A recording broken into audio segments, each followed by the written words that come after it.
bata ka? Sa bundok kami nakatira eh.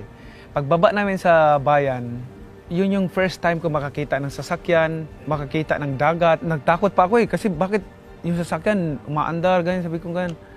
Pati yung dagat, bakit gumagano yung tubig, sabi ko ganun. Kasi nung time na magulo sa bundok eh. Panahon ni Balwig, na yung Commander Balwig dati nung araw. So, nag-organize sila nationwide. Tapos na, siyempre kaming mga inosente na apektuhan, emotional ako habang kinukwento itong story ng buhay ko. Talagang napakahirap ng buhay namin. Kaming pamilya, wala kaming sariling tahanan. Na-experience ko matulog sa gilid ng kalye. Na-experience namin na walang pagkain sa isang araw. Maliit pa yon yung si Congressman Roel. Maliit pa siya. Tapos umiiyak, wala pa kaming tanghalian, wala pa kaming almusal. Tapos mga siguro 1 o'clock, 2 o'clock na in the afternoon, hapon na. Umiyak yung kapatid, mama, pagkain. Sabi ng mama ko, tumitingin sa amin, tapos tumutulo luha ng mama ko, sabi ng mama ko. Anong gagawin natin? Wala naman tayong pagkain, wala tayong bigas na sasaingin, wala tayong pera, pambili. Kakaintindi na ako dahil wala talaga kaming pera. Tumulo rin yung luha ko, umiyak ako. Tapos lumabas ako ng bahay. That time na pumunta ako sa kapitbahay namin, yung may bikiri. Sabi ko, huwag niyo po munang itapon yan. Pipilian ko po muna, alisan ko yung hindi pa masyadong wala pa masyadong amag. Alisan ko ng amag, tapos iinitin ko ulit, tapos para may laman yung tiyan namin. Alam mo, iba ang pagmagutom eh. Iba ang paggutom, kahit na panis na tinapay yan, kainin mo.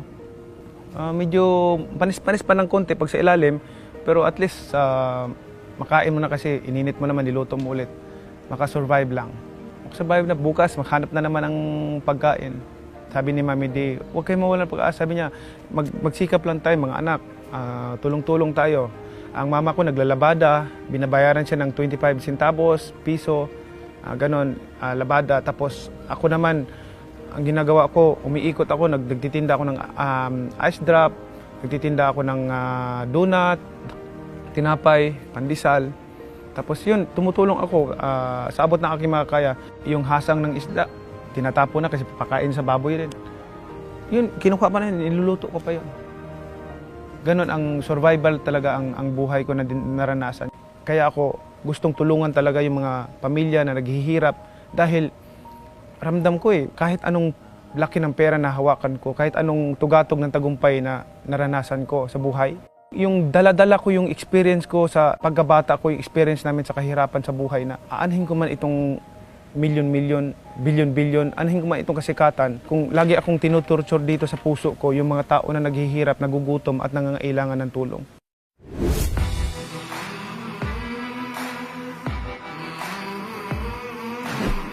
Marami kang mga naging issue, kontrobersya. Si Manny Pacquiao, hindi perpekto, nagkakamali. Naranasan ko nung araw na pumasok sa isip ko yung kasikatan, na yan yung lesson to learn.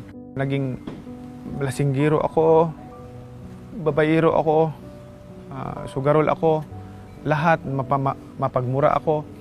Pero nung pumasok ako sa politika, naging congressman ako, sabi ko, alam niyo, sabi ko sa asawa ko, babaguhin ko yung sarili ko by God's will, God's blessings.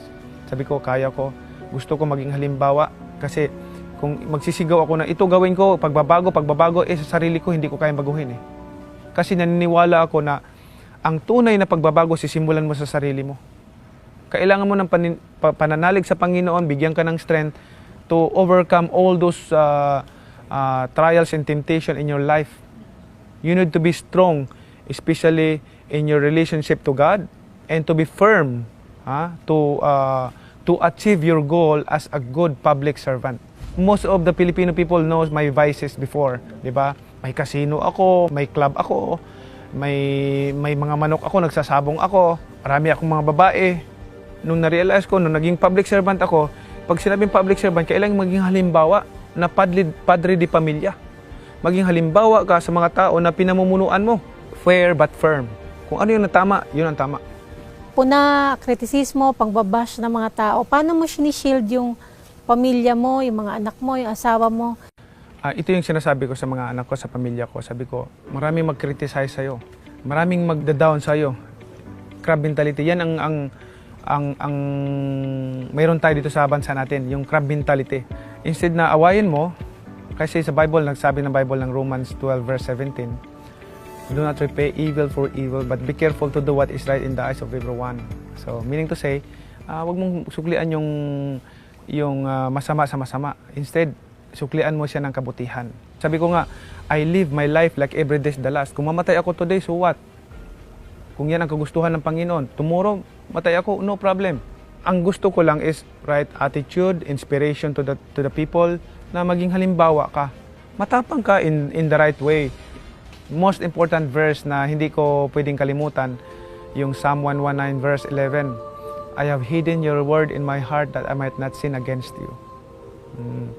Tinatago ko ang iyong mga salita sa loob ng aking puso para hindi ako magkasala laban sa iyo. And then Isaiah 41 verse 10, sinabi doon, so do not fear, for I am with you. Do not be dismayed, for I am your God. I will strengthen you and help you. I will uphold you with my righteous right hand.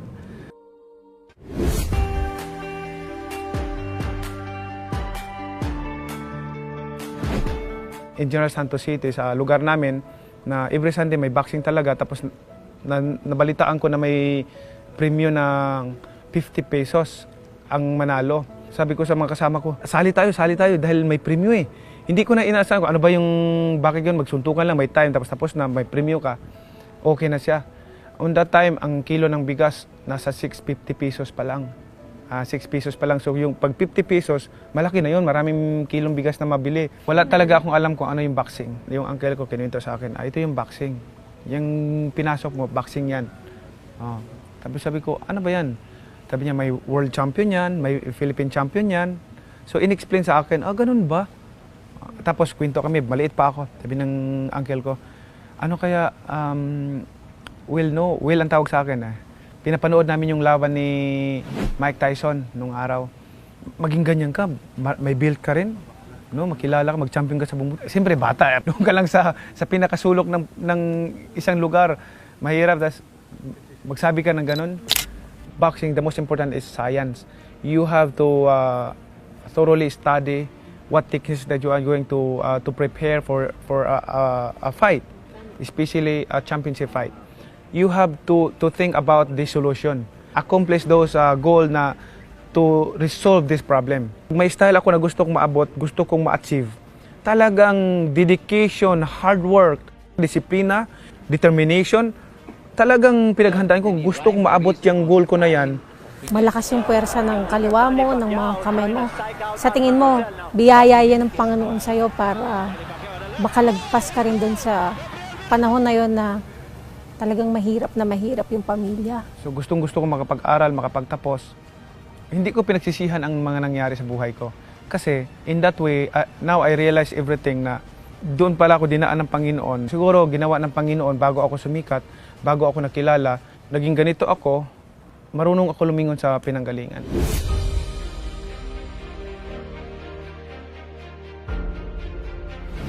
Marami tayong mga scholar, marami tayong mga pabahay. Kung pera ito ng government, obligado lang na ipaalam ko sa tao na ito ang mga ginawa ko, talking about ng pabahay. Yung pabahay kasi, libo-libo na yung nabigyan natin ng pabahay, pero hindi kasi yun, sa government naman, yung mga income natin sa boxing. Yung bawat fight, may makadagdag ako ng mga bahay.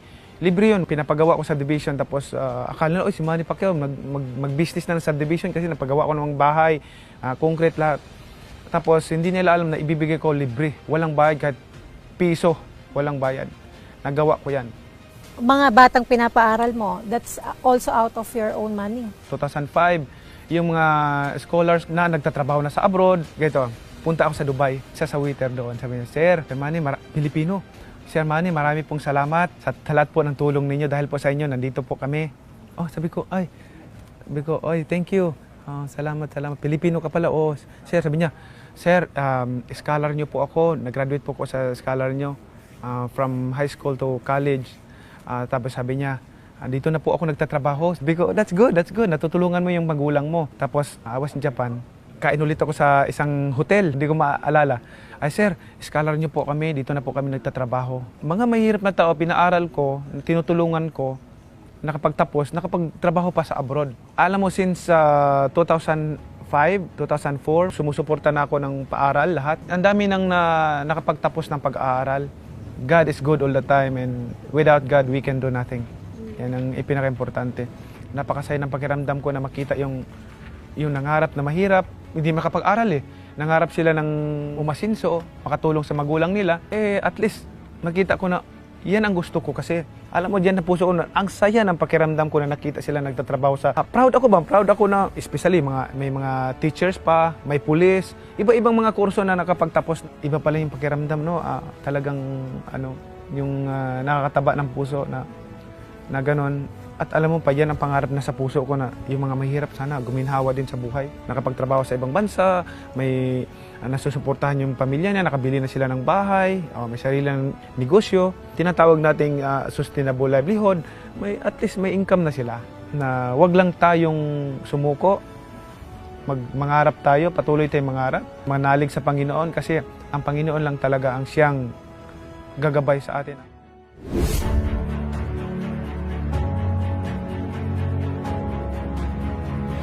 Para sa akin lang, as a public servant, kailangan may resulta. Kung may pangarap ka, kailangan gawin mo. Sa akin, importante yung action, not words. Sa pagiging politician, pag may mabagal na mag-action ng itong problema, itong gana, tapos walang gumagawa, minsan pag naghihiring, nagagalit ako kasi we discussed this topic, the previous hearing, committee hearing, and then after 3-4 hearings, yun pa rin yung pinag-uusapan. Sa akin, hindi pwede sa akin yan.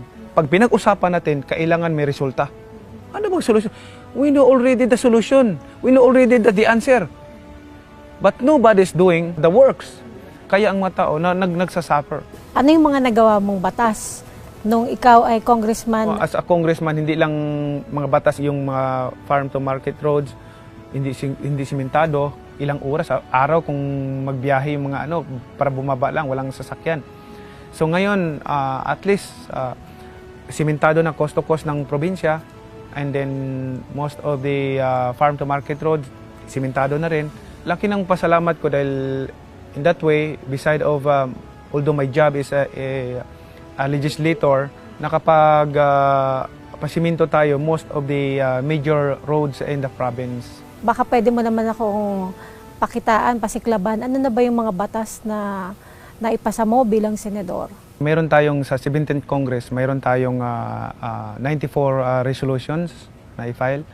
Mayroon tayong 52 bills. Out of 52 bills, 14 na po ang naging batas doon. Isa doon sa pinaka gusto ko, yung Republic Act 11227 or tinatawag natin Handbook for OFW of 2018, which is tayo ang author nun. Malapit sa akin yung OFW sa puso ko. At meron tayong Republic Act number 11223, Universal Healthcare Act, co-author tayo doon. Republic Act number 11163, National Bible Day, author tayo. At Republic Act number 11239, abolishing the road board. Na-abolish natin yung road board, nakadagdag ng funds, malaking budget na idagdag na magamit pa ng government. At least minimum of 60 billion pesos.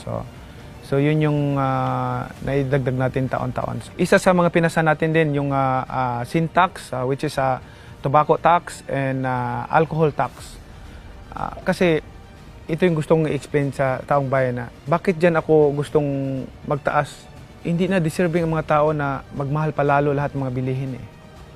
Yung mga basic commodities na ginagamit ng tao. Nakapag-generate tayo para sa government at least minimum of 80 billion a year. So malaking tulong yun kung ano yung fundingan ng ating gobyerno, especially yung universal healthcare na ipasa natin. So at least may funding na para sa mga tao, pinapakinabangan ng taong bayan ngayon. Mas mabuti pang mahal na lang ang sigarilyo, mahal yung alak, kaysa magmahal yung bigas. Magmahal yung bigas, asukal, kung ano yung mga sinasabi kong basic commodities. Gano'n ka hands-on pagka gumagawa ka ng batas? Kailangan pag-aaral nakagawa tayo ng batas na nakakatulong sa ating mga kababayan, na nakikinabang. I cannot compromise my commitment to the Filipino people. Kasi nandito ako sa posisyon ko dahil pinagkatiwalaan nila ako. And ang promise ko sa kanila, I will not let you down. Sabi ko, gusto ko maging proud kayo na si Manny Pacquiao isinalin ninyo sa sulat, sa balutan ninyo, na ibinuto ninyo pinagkatiwalaan.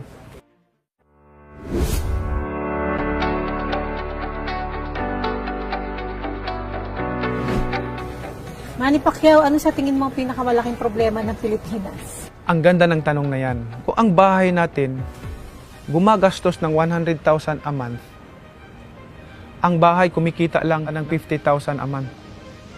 Sa tingin mo makasurvive ang bahay? That's the situation of this country.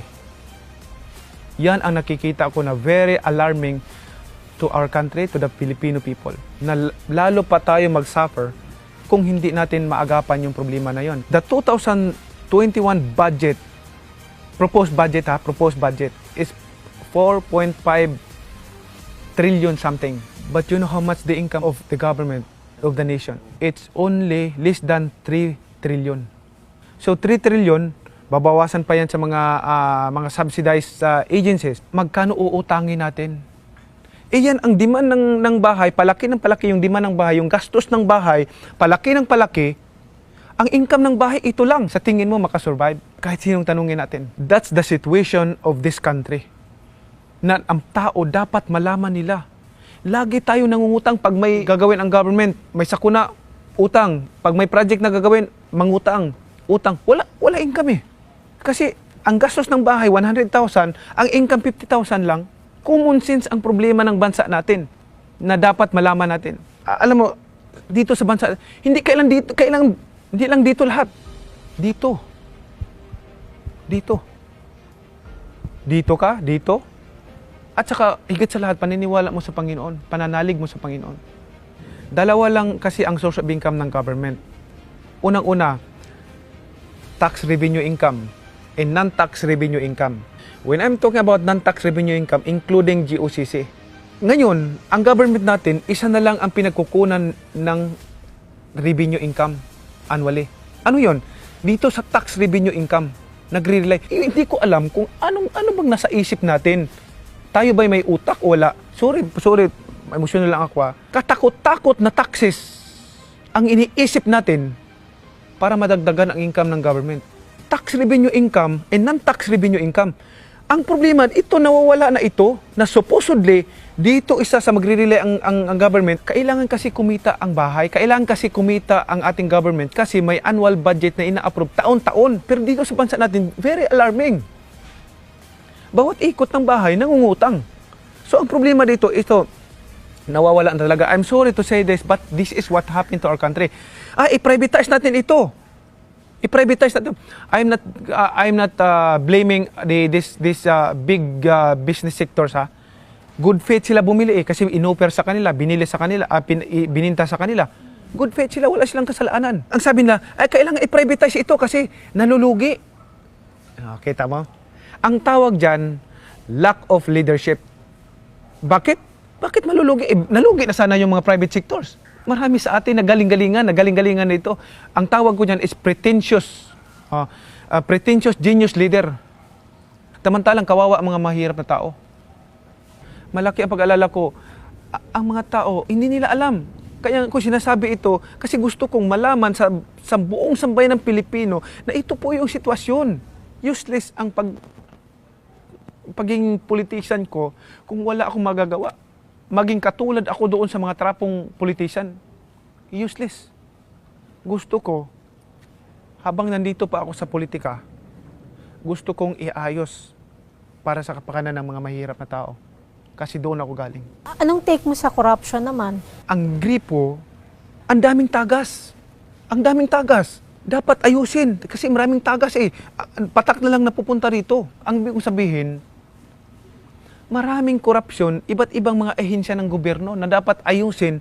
Please, maawa tayo sa sambayan ng Pilipino, maawa tayo sa sariling bahay natin. Sariling bahay natin, ninanakawan natin ang mga tao naghihirap, nagugutom. Kung wala kayong malasakit, wala kayong pagmamahal sa ating mga kababayan na naghihirap, nagugutom. Ako, kasi doon ako galing. Na ang pangarap ko, na ang susunod na maging leader sa bansa natin na ito dapat ang gawin. Like I said, ang gripo, ang daming tagas. Dapat ayusin yung PhilHealth. Kita mo, billion. We are not talking about millions, 100 millions. Billions ang pinag-uusapan natin. Itong non-tax revenue income dapat palakasin. Once you lower the taxes, magmura lahat ng bilihin. Once na magmura lahat ng bilihin, ang mga mahirap, madali na makakain. Kasi yung 20 pesos nila, yung 10 peso nila, yung 50 pesos nila, makakabili na ng bigas pagkain. Eh ngayon, may 10 piso, makabili sila ng 1 kilong bigas? Hindi. Once you lower the taxes, especially yung corporate tax. Akalain mo, di ba? Yung corporate tax, kung ibaba mo ang corporate tax ng 15% flat, wow! Para tayong imbudo. Lahat ng mga business sectors, mga malalaking company, lahat ng mga dito mag-invest sa atin. Kasi makakumpit na tayo in other country like Singapore, like Malaysia, Cambodia. Ang taxes kasi nila sa Thailand, ang taxes nila ay 20%. Yung corporate tax nila, 20%. Yung Singapore naman, 17% ang corporate tax nila. Eh sa atin, 31%. Or more or less 31% ang taxes natin. Eh kung ako investor naman, ako magnegosyo, bakit ako mag-invest dito sa Pilipinas? Ang pangarap ko, lower tax, corporate tax, 15%. Pero hindi mo magagawa kaagad dyan, hindi mo magagawa yung 15% corporate tax, iluluwer mo lahat ng taxes dito sa bansa natin. Pangarap ko, alisin yung 12% VAT, yung mga taxes, flat, 15%. Individuals and corporate tax. Eh sabi nila, anong alam ni Manny Pacquiao? Kaya ako sinasabi itong problema na ito, na ito yung problema, ito yung solusyon dapat. Yung mga tao kasi, sabi niya, kailan, I have to speak good English, I have to speak perfect English to prove that I am a good leader. No, the most important for a leader is this. If you already know the problem, you know how to solve the problem. That's what we need. In this pretentious, genius politician, trying to speak good English, perfect English, to impress people. And that's what happened to this country. Ngayon, ano ba yung sinasabi ko na solusyon? Once you lower the taxes, corporate tax in individuals, once you lower taxes, malaking ginhawa sa tao yan. Malaking ginhawa sa mga investors, mga business sectors. In that way, domino effects. Ano yung domino effects na yan? It will create more jobs for the Filipino people. Ang mangyayari niyan, ang trabaho maghanap ng tao, hindi ang tao maghanap ng trabaho. Diyan yan sa economic growth natin. Water supply, electric supply, telecommunication. Yang tatlo na yan, based on my study, pag-aaral ko, yung tatlong company na yan, makapag-generate sa government annually, at least hindi bababa ng 3 trillion annually. Sa tatlo lang yan ha. Ikaw ang leader, ikaw namumuno sa bahay. Ikaw namumuno ikaw galingan mo, sikapin mo na ang bahay na pinamumunuan mo, earning enough to cover up the annual budget. Kasi pag maganda yung growth and development sa bansa natin, yung mga pag-rebuild nila sa government, mababawasan yun kasi magkakaroon sila ng trabaho, magiging highly urbanized na lahat buong sulok ng mundo. Because, why? Because the economy is growing. That's what I'm talking about. The more investors coming to our country, the more the Filipino will benefit from that. Yun yung solusyon natin na palakasin nyo na lang natin yung non-tax revenue income, lower natin yung tax. In that way, makakaahon tayo sa kahirapan. Ngayon, kung ang bahay gumagastos ng 100,000 a month, kumikita ang bahay na ngayon, mababa taxes, nakaginahawang mga tao, makabili ng murang pagkain, kumikita ngayon ang government ng ang bahay ngayon ng 200,000. Ang gastos ng bahay monthly, 100,000 lang. Abay, may 100,000. Ito ang gagawin. Ang 50,000, ibabayad mo sa utang. Laki ng utang natin eh. Ang 50,000, ibabayad mo po unti-unti. Ang 50,000 is saving mo yon kasi anything na project na emergency, may mga emergency like ditong sakuna, hindi natin in-expect ito. Mayroon tayong funding, hindi tayo mangungutang. May i-develop na skyway o subway system. Hindi mangungutang bahay kasi may pundo.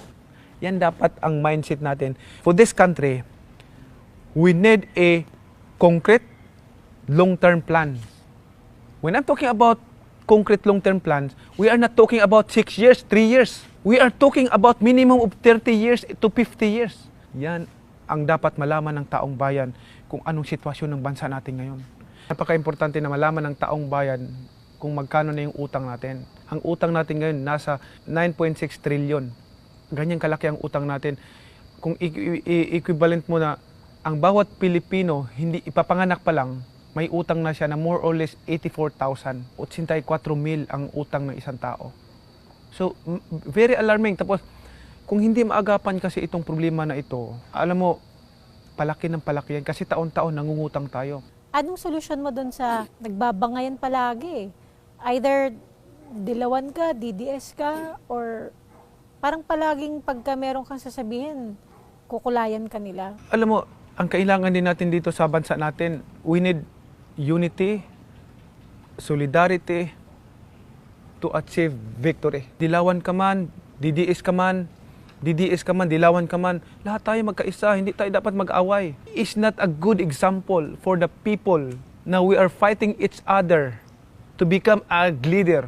The more na nag-aaway ang leader natin, naghihiwalay tayo, the more na maghihirap ang sambayanang Pilipino. Maging instrumento tayo for peace and development. Naobserbahan ko walang disiplina yung mga Pilipino. Ang tao nawawala na ng respeto sa ating bansa. Why? Dahil empleyado, government workers, politician, leaders, mga kurap. Paano magkaroon ng respeto? May favoritism. Hindi dapat ganun. Dapat pantay tayo lahat. Ang importante natin yung pagpapatupad ng batas, hindi tayo maging kurap. Pag nasa ibang bansa tayo, masunurin ang mga Pilipino, sumusunod sa batas, sumusunod sa batas trapiko, sumusunod sa government. Dito sa atin, nawawala na ang respeto ng tao sa gobyerno kasi kasalanan din ng mga nasa gobyerno. Kasi imbes na maging halimbawa na leader, paano ka maging halimbawa? Ang sarili mo hindi mo kayang baguhin. Ang sarili mo hindi mo kayang ipakita na ikaw ay inspirasyon na leader. Pabor ka na ikukulong yung mga korap. Yan ang pangarap sa buhay ko. Yan ang pangarap ko sa buhay ko. Mabigyan ng hustisya ang mga tao. Mabigyan ng hustisya ang mga maliliit na tao, ang mga mahirap na tao. Kasi sinasabi ko nga, si Manny Pacquiao, ang puso ni Manny Pacquiao manatiling mahirap katulad ninyo. Mahal ko kayong lahat. Kahit na magalit kayo, not all of you agree with me or support me, but I love you. I know what you're feeling. Alam ko yung pakiramdam ninyo, pero mahal ko kayong lahat kasi dyan ako galing. Sino ba ako para magtanim ng galit sa inyo? Sino ba ako para magalit din sa inyo? No. I am a simple man also na natutulog sa kalye. Minsan makakain, minsan hindi. Yun. Yun ang palagi nasa isip ko, nasa puso ko. Na iniisip ko palagi. Ang sarap ng pakiramdam ko, yung kinuwento ko sa'yo na pag nandoon ako sa Dubai, na scholar ko pala yung nagtatrabaho doon. Sir, salamat sir. Ang sarap ng pakiramdam. Mm-hmm. Sir, sorry, mayabang ka daw dahil namumudmud ka ng pera. I always believe this passage in the Bible.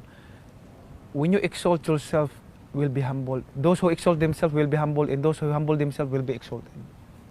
Pinapataas ng Panginoon. Kaya yan yung ano ko, I'm hoping na talagang itong problema natin sa traffic. You mentioned sa traffic kanina. Sa sobrang mga sasakyan dito sa Metro Manila, walang nadagdag na daan. Ang dahing solusyon na dito, dagdagan yung mga skyway, subway system, dagdagan yan. Kasi wala na eh. Bakit? At bakit naman nandito lahat ng tao? Bakit naman nandito lahat ng tao? Kasi isa na yan sa mga pinaproblema ko na dapat natin i-resolve. Dito ang tao lahat kasi dito ang ekonomiya. Dito may trabaho sila, mataas ang sweldo. Which is, kung suportahan yung Visayas and Mindanao o kaya North Luzon, i-develop doon, yung mga taga Visayas, Mindanao, hindi na pupunta dito. Yung mga taga North Luzon, hindi na pupunta dito sa Metro Manila para magtrabaho o mag-business. Hindi pa develop yung Visayas and Mindanao, which is napakaganda. Dapat fair tayo. Develop the country. Alam mo, napakarami sa Visayas area, Mindanao area, dito sa North Luzon area. Ang dami nating dapat i-develop. Yung tinatabi ko na, i-ano natin ng economic zone, industrial park. Importante yun. Yun po ang isa sa mga ano ko na, ang makinabang yung mga tao doon. Lahat. Wala na yung mawawala din yan, malisin yung magpabundok, magrebuilde. Kasi may trabaho na sila kung may hanap buhay ka. Mahinis mo pa ba na magrebuilde? pag-usapan natin yung itong salary, yung sweldo ng mga tao. Pumupunta ang mga tao dito sa Metro Manila kasi malaki ang sahod dito. Bakit ayaw nila mag-stay doon sa probinsya nila? Kasi maliliit ang sahod doon sa kanila. Yan ang isa ka problema na yan. Gusto nila dito sa Metro Manila kasi malaki ang sahod kaya kumpara nga naman sa probinsya. Ang gusto ko, across the board, nationwide, pareho ang salary standard. Yung salary lahat pareho, walang maliit, malado, para magbalikan lahat sila doon. Ngayon, ano namang disadvantages doon sa mga business sectors sa ibang mga probinsya? There is a way, there is a solution. Bawasan mo yung taxes nila. O, di ba? Kung ano yung mga probinsya na hindi pa urbanized, bawasan mo yung taxes nila. Eh di, instead nagbabayad sila ng taxes, napupunta doon sa sweldo ng tao. Sa mga magsasaka, may idea ka paano sila matutulungan? Malaki ang utang na loob natin dito sa mga magsasaka. Sila ang nagpapakain sa atin. Sila ang nagpapakain sa atin. Itong kinakain nating bigas, pagkapagkain, dahil sa kanila yon, sa pagsisikap nila. Tapos pabayaan natin sila? No. Mali yan. Mali yan. Dapat unahin natin sila. Dapat ang government ang bibili sa palay ng mga mamamayang Pilipino. Na in that amount, hindi bababa. Kasi pag doon ka sa private ka, binabarat eh. Kawawa ang mga farmers natin. Na yun lang ang source of income. Sinasabi ko nga, itong rice tarification law, ang purpose talaga, maganda ang intention nito, pero hindi lang maganda ang pagka-implementa. So, we will review it. Nag-file na ako sa Senate na i-reviewin yung rice tarification kung kailangan i-abolish na kung hindi naman nakakatulong sa ating mga farmers natin. Bakit hindi natin i-abolish ang mga farmers nagugutom? Umiiyak. Itong mga OFWs, talking about them, malaki ang utang na loob din natin sa kanila. Magkanong remittance na inuuwi nila dito taon-taon? Kita billions of pesos na ang inuuwi nila dito sa Pilipinas. Napakahalaga at bigyan natin ng importansya. Kaya nga, pag upo ko agad, i-final ko yung OFW handbook para naman extra protection sa kanila, para in case may emergency, alam nila kung sino kukontakin nila. Hindi ka natatakot na maubusan ka ng pera para sa pamilya mo? Kung lagi mo pinamimigay? Alam mo, since 2000 pa, tumutulong na ako sa kapwa. Tumutulong na ako sa mga tao. Hindi ako natatakot. Bakit? Lahat ng mga bagay dito sa mundo, ang pagmamayari na ang Panginoon na sinusunod ko. Ang Panginoon ang nagbibigay ng lahat. Mauubusan ba ang Panginoon ko? Ang Papa ko, maubusan ba? Noon pa ako nagbibigay ako, wala man, hindi pa naubos. Wala pa ako sa politika, tumutulong na ako. Proud ako. Yung sinabi ko kanina, yung nasa Dubai ako, may waiter doon. Alam ba yung nung nag-aral siya, hindi pa ako sa politika noon. Wala pa ako sa politika noon, yung sa Japan. Wala pa ako sa politika noon, nung nag-aral sila. Tumutulong na ako. Pero, sabi ko, bakit ka pala pumasok sa politika? Sabi ko, mas marami akong magagawa. Kasi nakikita ko, ang politika dito sa bansa natin, ginagawang business. Karamihan dito sa bansa natin. Alam mo, ang iniisip nila, politics is a business. Politics is not a business. It's a public service. Dapat hindi mo pinagkakitaan yung politics. Importante, tunay na may malasakit at pagmamahal sa ating bansa. You don't need to pretend. You need to pretend that you are genius or smart enough to impress people, to deceive people. Hindi na uso ngayong panahon na yun. Importante yung madama ng mahihirap na tao, madama ng maliliit na tao, maghihirap na pamilya, na mahal sila. Yun ang importante. Which is, hindi ako magsasabi ng tapos. Pero sa akin, hindi ganun ang politika. Ang politika, public service, na tulungan ang mga tao. Now, if you ask me, are we going to talk about politics? No. Mas magagalit ako kung pag-usapan politika. Kasi this is not the right time to talk about politics.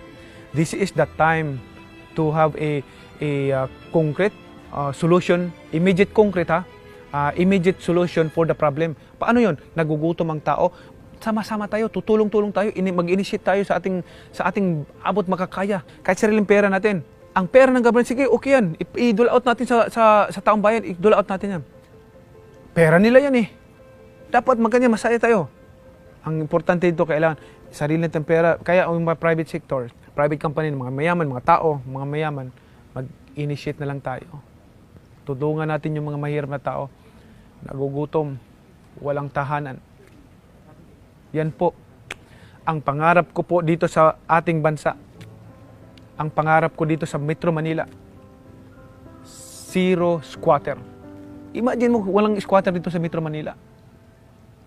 Kayang bigyan ng bahay sila. Kaya silang bigyan ng sariling bahay. Nagagawa ko po sa pera ko na income na binigay sa akin ng Panginoon. Libong-libong pamilya ang nabigyan ko eh. Hindi nila alam. Binibigay ko libre, kahit peso. Wala akong kinuha sa kanila. Wala akong sinisingil. Alam mo, makita ko yung reaksyon ng tao. Umiiyak na, nanginginig na sa tuwa. Biro mo, wala kang bahay. Bibigyan ka ng sarili mong lupa, sarili mong bahay. Konkreto pa, hindi yung nipa-nipa lang. The true test of a leader ay pagka dumating yung mga unimaginable crisis. Lahat ng problema na yan may I don't want to elaborate about the solution of that question, about the solution of that problem, because I don't want to compare myself to other politicians, to other leaders. Pero sa abot ng ating mga kaya, dapat magkaisa tayo para mapaghandaan natin kung ano pa yung mga darating mga sakuna, kung ano yung mapaghandaan natin, especially kung mga sakuna na dumarating, nagkaisa tayo, maaksyonan ka agad natin yung mga problema na yan, yung mga nangailangan, yung mga tao, kung kailangan silang ilikas ka agad sila habang ano. Example ko lang yan pagdating sa usaping problema ng bansa natin. Ang pagtulong natin, tuloy-tuloy yan. Itong tulong ko na ito, kumbaga, blessings ito ng Panginoon sa akin. Hindi ito pera ng gobyerno. So, hindi ko kailangan i-announce. Yun kasi paniniwala ko. Pero, sa akin, initiative ko ito, tulong ko na sa biyaya ng Panginoon sa akin, sa abot na aking makakaya, ginagawa ko ito. Ngayon, kung yung mga tao na nainggit, gawin din nila, tumulong din sila na ganon. Hindi lang mga relief goods. Relief goods, sabi ko sa kanila, in-explain ko naman sa kanila na itong tag 8 kilong bigas, sardinas, noodles, may medicine kit pa, pang bata sa kamatanda. Oh, sabi ko ngayon sa kanila, sabi ko, ito para sa inyo, at ito namang 1,000, itong 1,000 kasi hindi lahat na dito na cover up na yung pangangailangan niya. May ibang bibili ng gatas, bibili ng gamot, bibili ng vitamins sa mga anak nila. At least mayroon silang pera. Ako, nangangarap ako ng isang mapayapang bansa, may pagkakaisang bansa, maunlad na bansa, higit sa lahat. Bansa na may Panginoon, bansa na lahat ng tao sumusunod sa ating gobyerno, bansa na ang lahat ng tao nirerespeto ang gobyerno, at ang gobyerno natin hindi tinutolerate yung corruption. Ang gobyerno natin ini-implement ng gusto ang batas natin, mahirap man o mayaman. Yan po ang gusto kong na isang leader na maging mamuno sa ating bansa, na may malasakit, pagmamahal na tunay para sa ating mga kababayan. Ito lang maiwanan ko. Kung gusto mo ng pagbabago sa bansa natin, magsisimula sa bawat isa. Maging halimbawa at inspirasyon na leader. Yun po ang ano natin. We're not talking about here about tapang, about anything. We have to exercise the power of the government. We have to exercise na lahat ng tao sumusunod sa gobyerno, lahat tayo sumusunod sa patakaran ng ating gobyerno, lahat ng tao nagmamahalan, nagkakaisa, at hindi nawawala ang respeto sa ating gobyerno. Because I always believe that the authority is established by God and instituted by God. The Bible says, whoever rebels against the authority is rebelling against what God has instituted. Therefore, all of us will be bound to the authority and submit to the authority, to the governing authority. Thank you.